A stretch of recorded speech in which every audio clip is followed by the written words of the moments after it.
Hey guys, it's Mike with another Guild of Guardians video, and we're going to do a champ highlight video today on Ennara. So this is the first of a series that I plan to launch where I'm going to grab a champion, we're going to discuss that champion, their skills, we're going to outfit them with gear, take them to level 100 and let them battle in a dungeon by themselves so we can see exactly how their skills play out. My goal is to try to be as consistent with this as I can.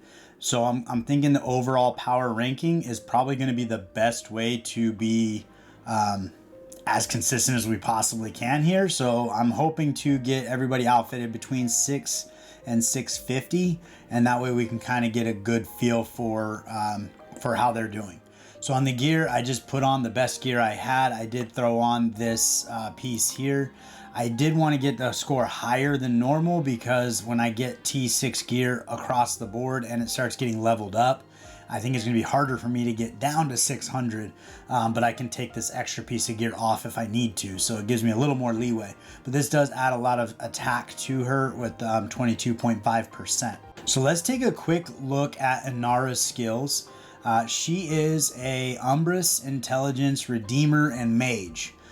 So that is quite a mouthful of things, and let's jump into her skills.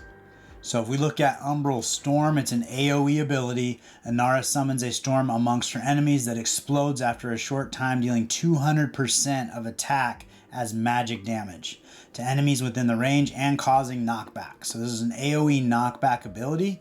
But as we've seen, it is a stationary ability and enemies can run out of it so that they may not be affected by it.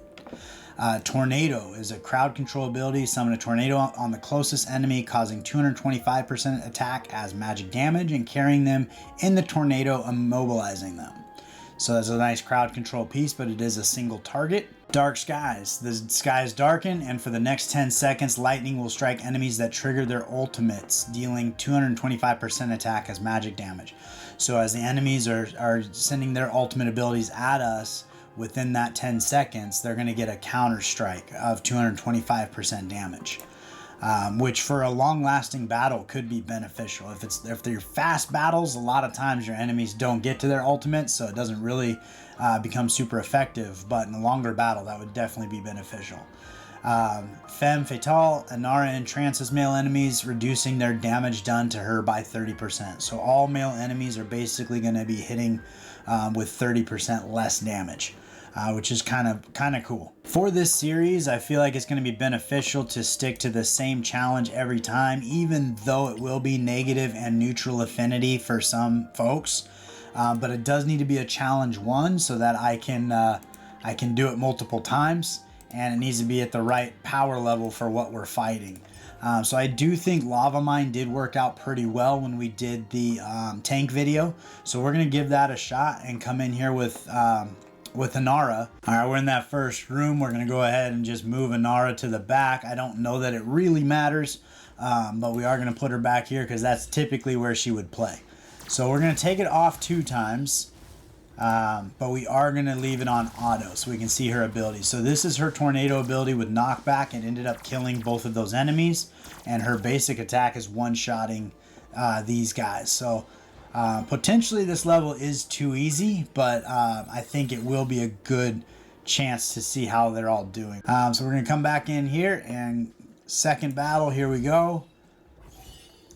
So she's going to start off right with her AoE ability. Again, this is so these 2 enemies are going to receive knockback. They actually just died, but they would have received knockback. The rest of these enemies ran through it and were not affected by that AoE ability. But now she's bringing it up here, and this will affect them because she's going to pick the densest area to put that tornado. All right, and as we enter the boss fight, we did get the slight decrease to magic damage, which is unfortunate. It will affect her ability, but she's killing everybody in one hit anyway, so I don't know that it's a major deal. We might need to step up a level because this level was a little bit easy. She's going to bring her AoE in. They're all right here. So that she should affect all of them with this shot, and chances are she'll kill them all.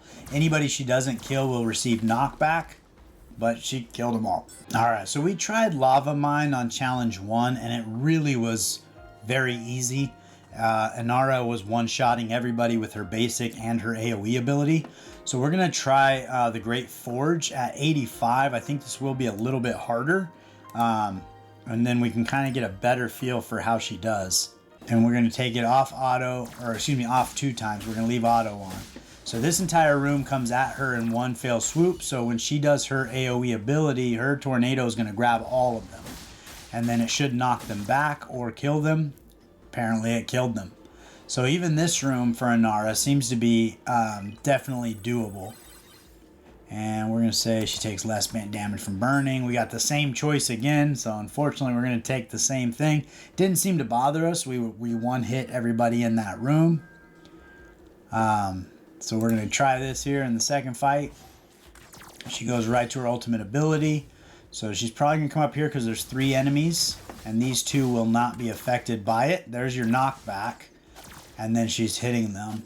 At some point, she should do her tornado, which will immobilize a single enemy, but we haven't really run into that yet. All right, we are on to the boss fight here. She's taking a little bit of damage here, but she's definitely not in danger. She doesn't have any aspect of her kit that helps her heal, so all the damage she receives in this dungeon is going to be on her, unless we pick up a weird rune where maybe she's healing. She got a stun there, which is unfortunate, but if she gets to her AoE ability, she should be able to probably wipe it clean with 1 hit. So because they're all bunched up right here, so she does a great job with that damage. They got knocked back. Now he's gonna have to run all the way up.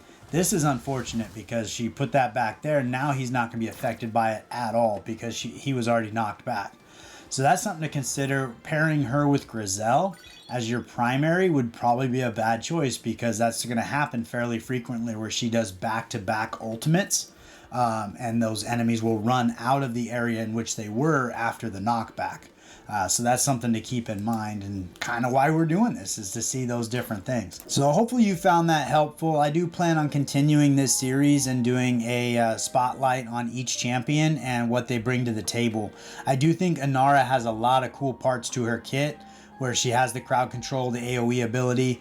It is kind of unfortunate that it will miss some of the enemies some of the time, and so it's just something to be aware of when you're building your team. There's other AoE abilities that will hit every enemy every time, and then there's other ones that will miss different types of enemies. So we will find that out as we get deeper into this, but that is Ennara, and I think she's a great champion, especially early to mid game. She's going to do a lot of work for you. You put her in the back row as a damage dealer and crowd control, and she's going to get some more. She's going to do some stuff for you. So she's an excellent pull if you happen to pick her up, and she can definitely find a place on your team. So that's what I got for you on Ennara. Hope you found it useful, and I look forward to seeing you next time.